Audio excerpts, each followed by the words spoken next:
Lidia Núñez, ¿qué tal? ¿Cómo estás? No sé si has podido hacer puente. Hola Adrián, pues me he enterado de que sí que tengo puente, así que sí, sí, lo estoy haciendo. Perfecto, perfecto, del juego, oye. ¿Cómo nos alegramos? Al mismo tiempo que, bueno, que estábamos hablando de las negociaciones para la investidura de Pedro Sánchez, también pasa que fuera del Congreso y de los despachos donde se están negociando los dimes y diretes de esa posible investidura del presidente ahora mismo en funciones, la sociedad sigue esperando un nuevo gobierno y cierta estabilidad institucional. En estas últimas legislaturas, lo hablábamos también con Fran y Alba, al mismo tiempo pues que se ha hablado de medidas, de pactos, de negociaciones, que contigo, Lidia, hemos hablado sobre qué aceptación han tenido en la sociedad. También hablamos mucho de polarización, no solo dentro del Congreso, como decimos, sino también fuera. Y por eso queremos hablar de polarización contigo y queríamos primero preguntarte qué es eso de la polarización, para luego ya meternos más sobre si la sociedad está polarizada. Pero primero explícanos, ¿qué es eso de la polarización? Pues bueno, en realidad este es un término que yo creo que se ha utilizado hasta la saciedad en los últimos años y la verdad que yo creo que no siempre se ha empleado de manera correcta. Para empezar, pues su definición es que la polarización se entiende un poco como la distancia que hay entre dos posturas, ya sean ideológicas, identitarias o partidistas. Digamos que la polarización implica posturas muy enfrentadas sobre un mismo tema, donde no hay un punto medio y por tanto pues no hay consenso. Precisamente, si hablamos de la amnistía como una de las negociaciones que hay en los últimos días, decimos que la amnistía polariza si esto implica que haya una parte de la población claramente en contra y otra claramente a favor, de manera que no hay posturas intermedias y se genera así pues esta confrontación, que también es otro de los términos que también se ha utilizado bastante.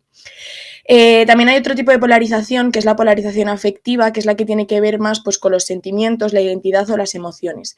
Y sería, por tanto, no solo dónde nos ubicamos nosotros, sino también la valoración que hacemos sobre los miembros de otros bloques ideológicos o nuestras actitudes hacia ellos por el mero hecho de pertenecer a un grupo similar o bien contrario al nuestro. Vamos, que cuando tenemos esos temas que todo lo casi que lo contrario de la polarización sería el de la opinión pública, ¿no? Decimos la opinión pública cuando hay una opinión mayoritaria y aquí básicamente lo que tenemos es bandos enfrentados. Entendiendo un poquito mejor este término de polarización y te quiero hacer una pregunta que más o menos es lo que le estaba preguntando también antes a Fran y es si es un fenómeno nuevo o siempre ha estado ahí, sobre todo con datos en la mano.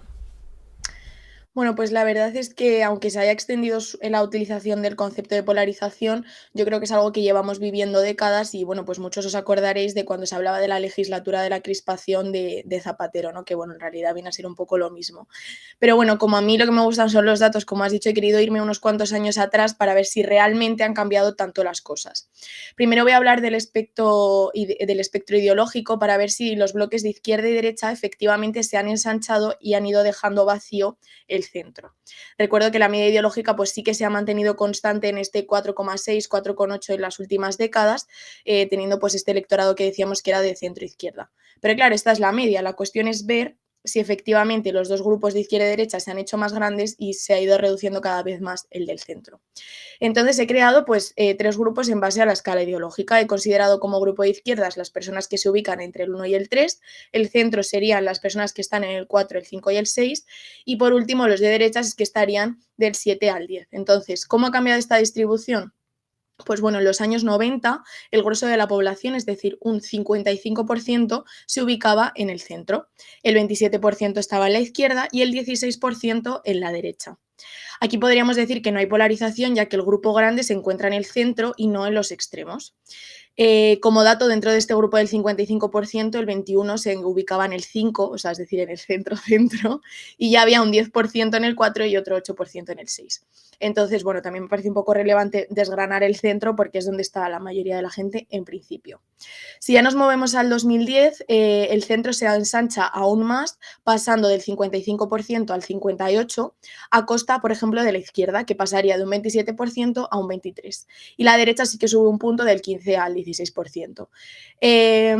Pero bueno, vemos que aquí se va ensanchando el centro, entonces diríamos que incluso hay menos polarización. Sí que baja un poco a la izquierda, pero como curiosidad, el posicionamiento en el 4 pasa del 10 al 19, es decir, casi se duplica.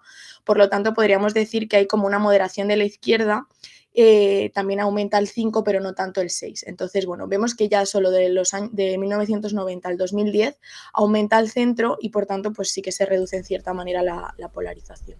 Sí, justo, estás haciendo este repaso histórico entre medias de esos años 90 y 2010 es cuando tenemos la época de Zapatero y esa época de crispación que decíamos. Vemos que incluso 2010 estamos hablando de una situación en la que hay más moderación y más gente en el centro y no todo lo contrario. Bueno, vamos a saltar hasta la actualidad, vamos a ver si en 2023 tenemos esa situación. ¿Qué nos puedes contar, Lidia, de la polarización o de este experimento que has hecho? Pues que efectivamente sí que hay una mayor polarización, o al menos en términos ideológicos. Comentaba que la ideología del centro abarcaba casi el 60% de la población en el año 2010. Bueno, pues este porcentaje en 2023, según un barómetro del CIS de julio, este porcentaje bajó al 39%, o sea, se ha reducido en casi 20 puntos. Por tanto, el centro sí que se ha estrechado, se ha hecho mucho más pequeño y, como os imaginaréis, pues aumentan los bloques de izquierda y de derecha.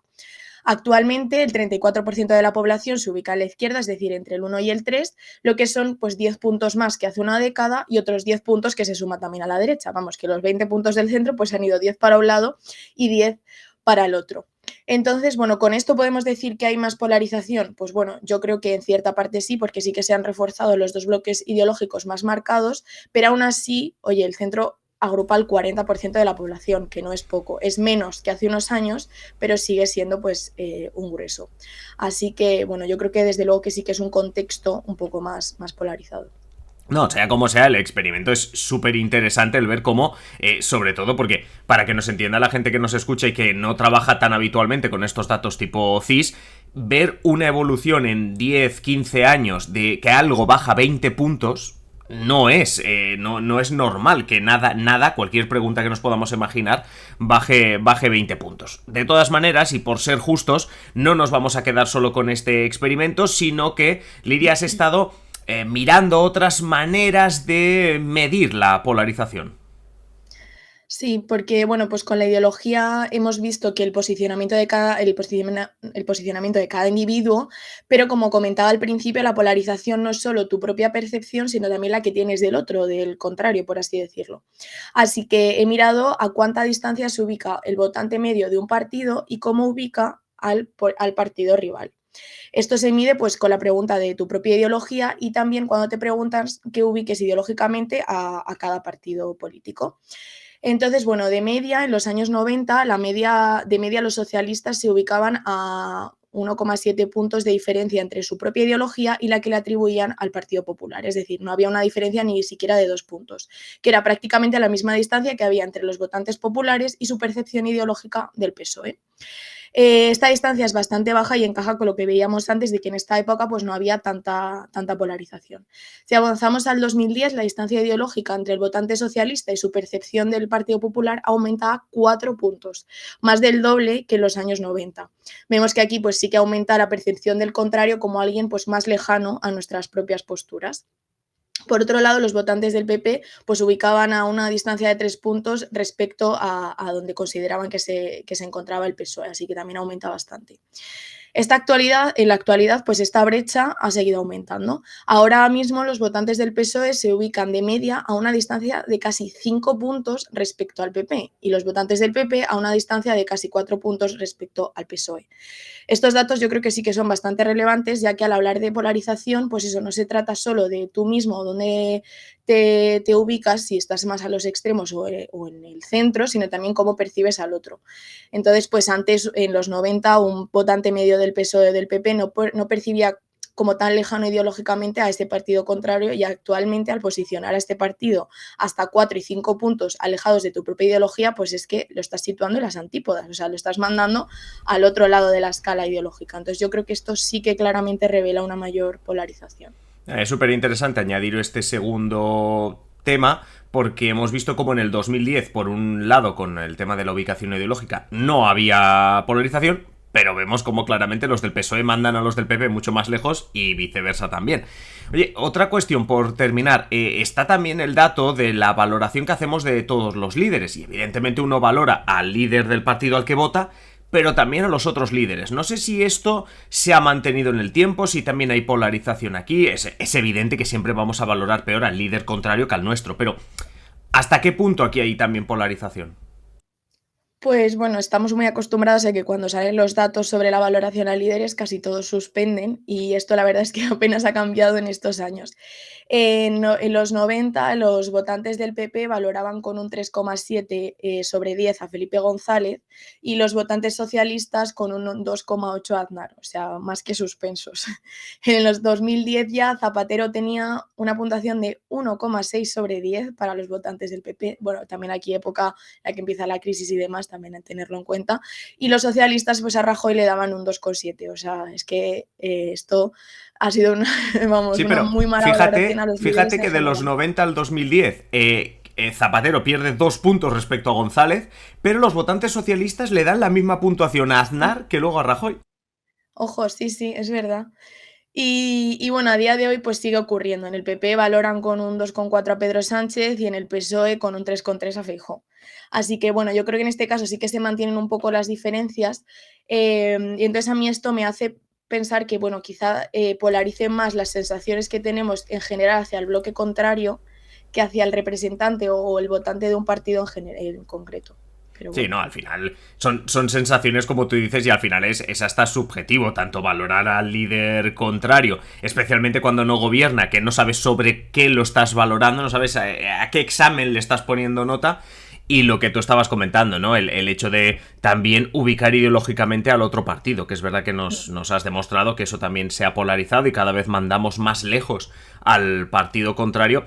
Pero bueno, sea como sea, lo que sí hemos podido demostrar, y sobre todo me quedo con esos 20 puntazos que ha perdido el centro ideológico, es que realmente hay polarización en España, ¿eh? Una polarización que se nota no solo en la política, como hemos hablado en este episodio y en otros, sino que también se nota entre los ciudadanos. Lidia Núñez, como siempre, un placer. Muchísimas gracias por traernos estos datos y este trabajazo y te escuchamos la semana que viene. Yo encantada, seguiremos ahondando en los datos.